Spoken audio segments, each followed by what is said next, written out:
Have you ever wanted to call a restaurant to make a reservation? Using the phone in a language that's not your native language can be intimidating.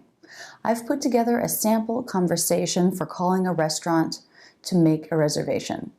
Today we're going to listen to the conversation and do an in-depth pronunciation analysis of some of it.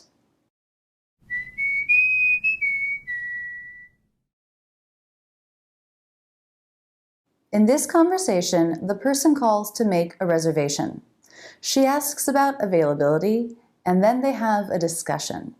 Let's listen to the whole conversation, and then we'll talk about the various phrases you might need when making a phone call like this. Hi, do you have any availability for a party of 6 at 7 p.m. on Friday? This Friday? Let me check. It looks like we don't have 7 p.m. The earliest I have is 8:30. Wow, okay. Nothing before that? Nothing at like 5 or anything like that? No, I'm sorry. It's graduation weekend at Temple, so we're really booked up. Okay, let me check with the others in my party and see what they think. I'll give you a call back if we decide to book. Sounds good. Have a great day. Thank you. The first thing she says is, Hi, do you have any availability for a party of 6 at 7 p.m. on Friday? she asks for availability. Are there any empty tables she can reserve, or have they all been reserved already? She fills in the number of people in her party, that is the total number of people that will be eating, the time, and the date. Do you have any availability for a party of, at, on? Try that. You pick out a party size, a time, and a date, and fill it in. The date can be something like Saturday or October 30. Come up with your sentence and practice it out loud.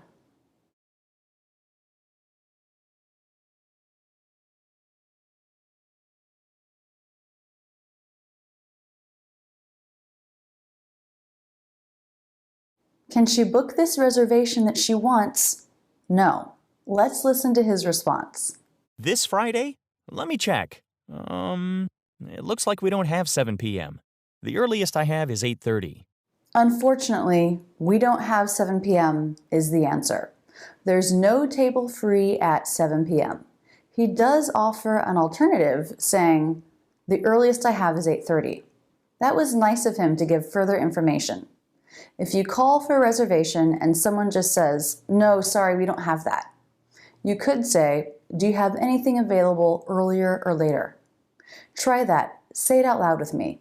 Do you have anything available earlier or later? Let's go back to the conversation. 8:30 won't work for her, so she asks about anything earlier. Wow, okay. Nothing before that? Nothing at like 5 or anything like that? And unfortunately, the restaurant doesn't have anything earlier. He offers an explanation. I think adding information to a rejection always makes the rejection a little more friendly. He says, No, I'm sorry. It's graduation weekend at Temple, so we're really booked up. Booked up is a phrasal verb that means there's nothing available. All the options have been taken by someone else. So now she's left with the option of 8:30 or nothing at all. She decides she doesn't want to make the decision herself, so she's going to check with her friends. She says, Okay, let me check with the others in my party and see what they think. I'll give you a call back if we decide to book. I'll give you a call back if we decide to book. So she's saying, I'm not going to book the 8:30 slot right now. Practice that sentence with me. I'll give you a call back if we decide to book. I'll give you a call back if we decide to book. I'll give you a call back if we decide to book. I'll give you a call back if we decide to book. Call back means I will call you again. So there's no more information that needs to be exchanged, and he wraps it up with some friendly phrases and says bye. Sounds good. Have a great day. Thank you. The phrase sounds good is like saying, I understand. Have a great day or have a nice day. When you're speaking with someone at a business, like at a restaurant or at a shop, it's common for that person to say this to you as the interaction is ending. And she responds with, thank you. Now, how to sound natural when speaking these phrases in American English. How to be understood.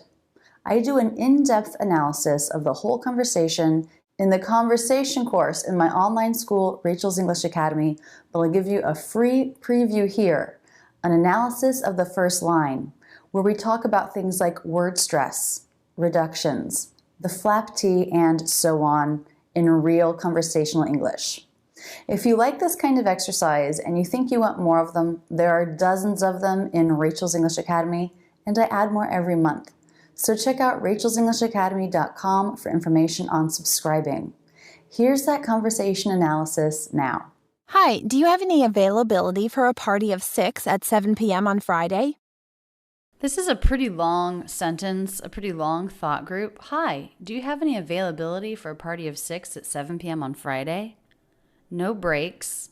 Let's take a listen again and think about what words you think are the clearest and the longest, the ones that stand out of the sentence the most. Hi, do you have any availability for a party of 6 at 7 p.m. on Friday? Hi, do you have any availability for a party of 6 at 7 p.m. on Friday? First of all, hi has sort of an up-down shape and then a little bit of a break. It could be considered a separate thought group. Hi, especially because it's at the beginning of the sentence and because it's a greeting and she wants to sound friendly, the pitch is higher. And this does make it stand out of the rest of the sentence more. Hi, do you have any availability? I feel like she takes the word availability, and really stretches it out. The stressed syllable there, availability, is bill. But the syllable veil, availability, also has a little bit of stress. Availability, da-da-da-da-da-da. So the primary stress is on the fourth syllable, but there is secondary stress on the second syllable. Availability. Hi, do you have any availability for a party of 6 at 7 p.m. on Friday? Then the other word that I hear being the most clear, the most sticking out of the sentence, the most obvious is 6. 6. Hi, do you have any availability for a party of 6 at 7 p.m. on Friday? If you did not mark or feel the same stress that I did, that's okay. Party and 7 and fry also had some stress. But the thing to notice is that not every word is given equal weight. Some words are said much more quickly. Hi, do you have any availability for a party of 6 at 7 p.m. on Friday? And actually, these 3 words, do you have, are said really quickly and a little unclearly. I don't hear the H. Do you have, is what I hear.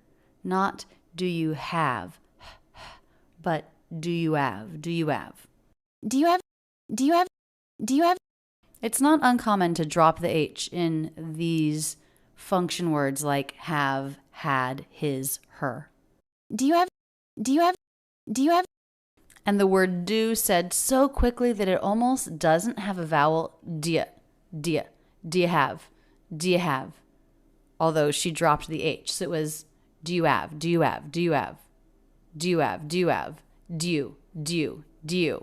It's almost like we're making it just one syllable, connecting the D right onto the word you. Do you have any? Do you have any availability? Availability. So that word was a little slower. Availability. And notice that the T is a flap T here. Ability. Availability. Do you have any availability for a party of 6? For a party of 6. For a. So these 2 words linked together and reduced for. It's almost like we don't have a vowel here. It's the F sound and then the schwa R sound. And R absorbs the schwa, so they're just one sound. For. They link right into the next sound, which is the schwa, for a party. For a party of six. For a party of six. For a party of six. For a party of six. So par has more stress there than for a party. This is a flap T. Party, party. Remember the T is a flap when it comes between two vowels like it did here, or when it comes after an R and before a vowel or diphthong. Party. Party, party, party of six. Party of. You could drop the V sound here, but she doesn't. She makes a really quick V sound along with the schwa. Party of six. Party of six. Party of six. Party of six at 7 p.m. At 7. Okay, so the word at often reduces to the schwa sound. She doesn't do that. She does have an a vowel, but it's still said very quickly. At. And the T here is a stop T because the next word begins with a consonant. So that would be the S sound in the word seven. At 7. At 7. At 7. Party of six at 7. Party of six at 7. At 7. At 7. At 7. Party of six at 7 p.m. on Friday. PM on Friday. 7 p.m. on Friday. So the letters P and M are said with their letter names here, and that would be the P consonant and the E vowel, and then the E as in bed vowel and the M consonant. PM, 7 p.m. PM, 7 p.m. And anytime we're saying a series of letters out loud, like JFK, PM, HBO, stress is always on the last one. So M has more stress than P. PM,